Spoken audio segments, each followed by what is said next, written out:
Hey guys, welcome to episode number 261.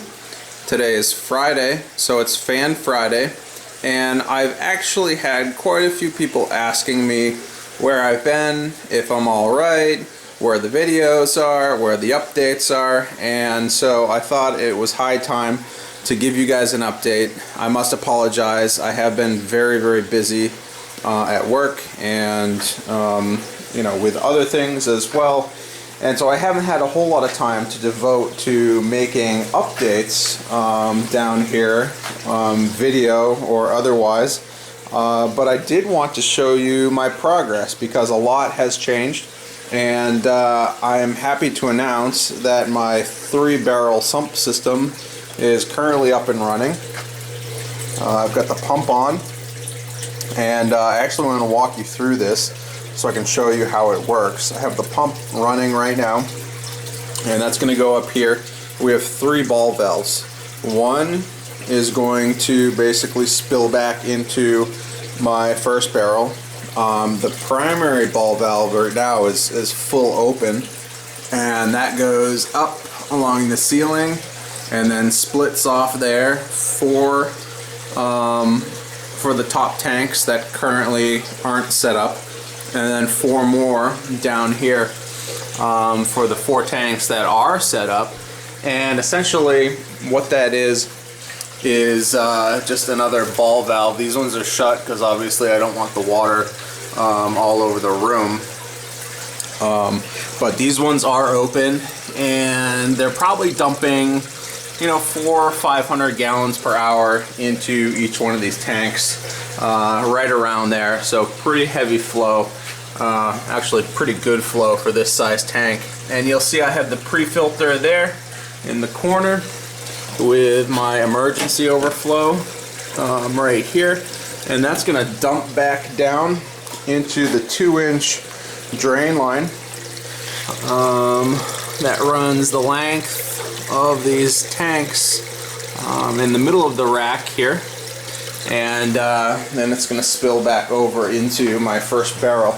Now, my filter media is by no means set up or complete right now, but I do want to kind of walk through the idea that I have and see if anyone has any ideas on how to improve it.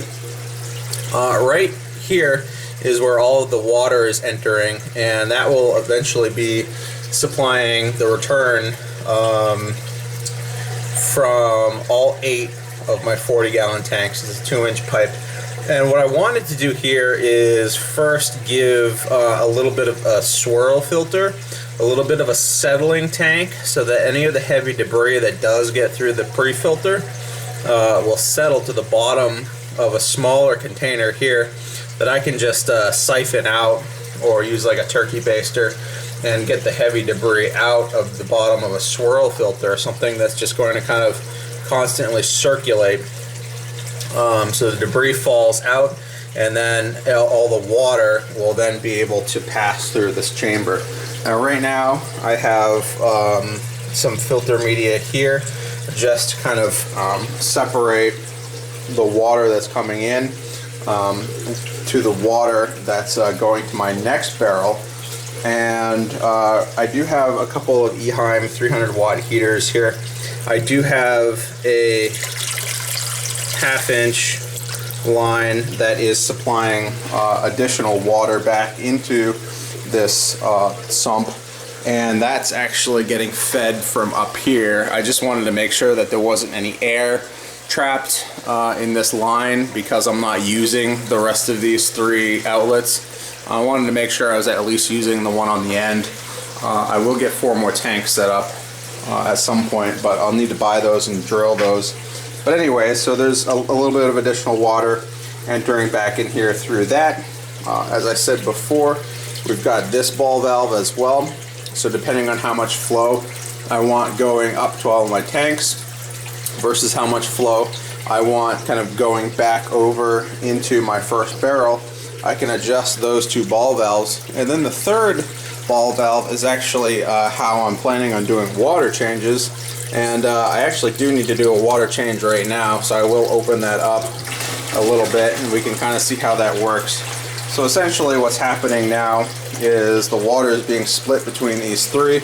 I could turn these two off if I wanted to and just make this a little bit faster, but you'll see the water level in this barrel is going down and the water level in this barrel is going up. I'm actually going to shut it off right now because I'm not prepared to go through with this at the moment. But my water is spilling over into this third barrel, and this is the wastewater barrel. You'll notice I have a sump pump with a float switch in this barrel as well. And this float switch isn't the normal float switch, the cheaper version of the float switch that just kind of like bobs up and down. This one is actually vertical, so it'll go straight up and it'll go straight down. And when it kicks on, it'll pump the water up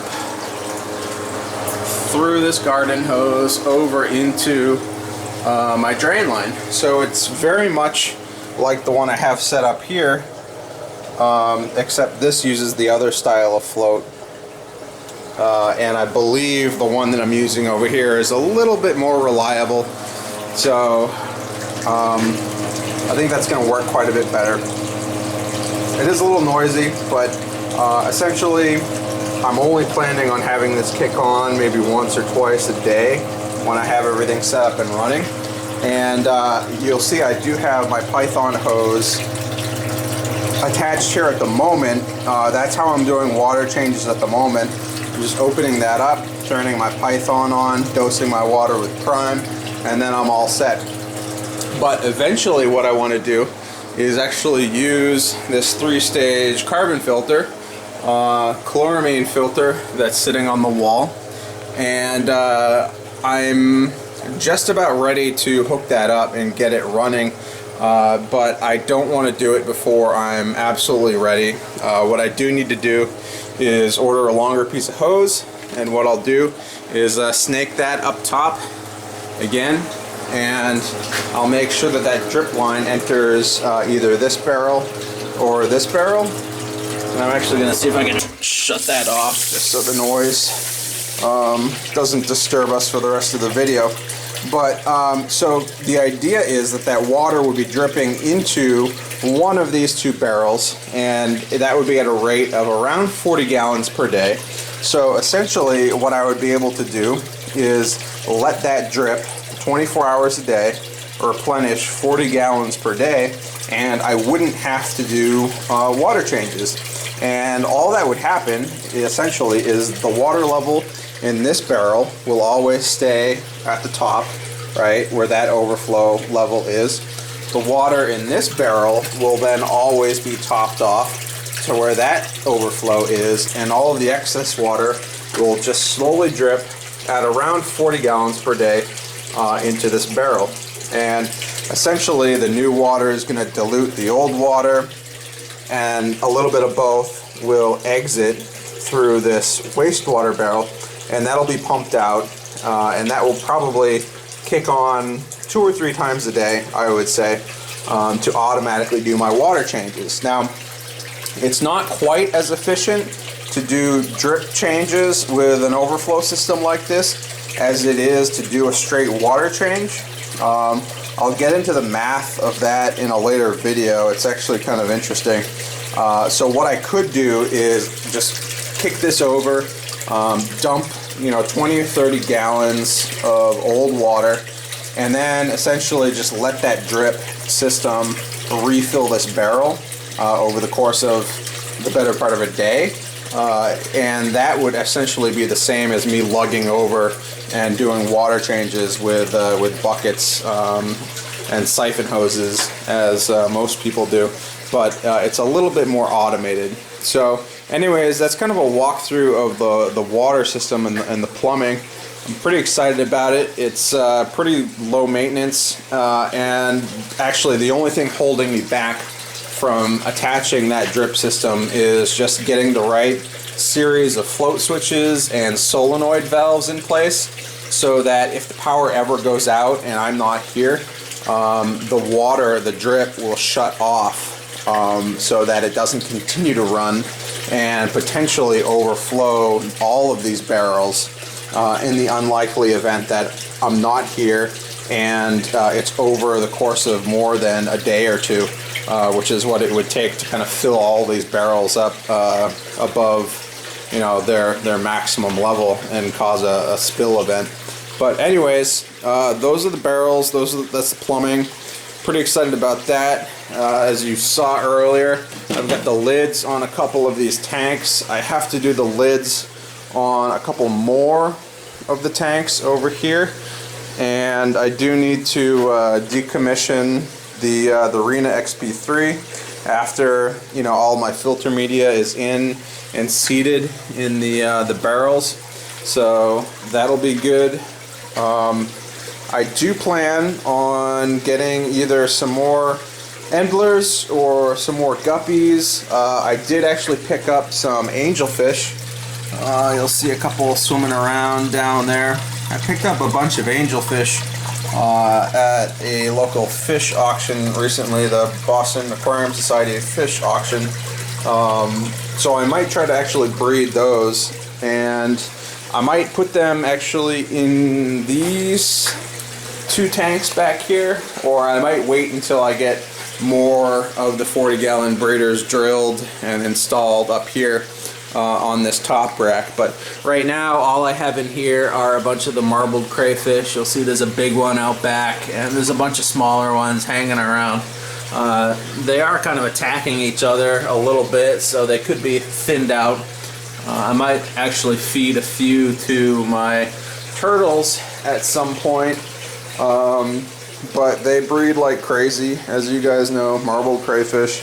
So that's kind of what I've got going on there. This space isn't really being utilized as well as it could be.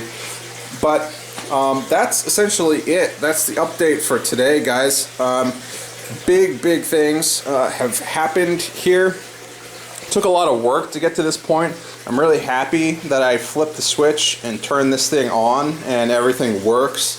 There weren't any leaks, there were no problems at all, and the temperature is staying pretty stable. There's a little bit of humidity down here, and that's why I have the dehumidifier going, but I figure when I get the other 2 lids on those tanks and when I build some lids for these barrels as well, it should keep that humidity down, it should keep the warmth in.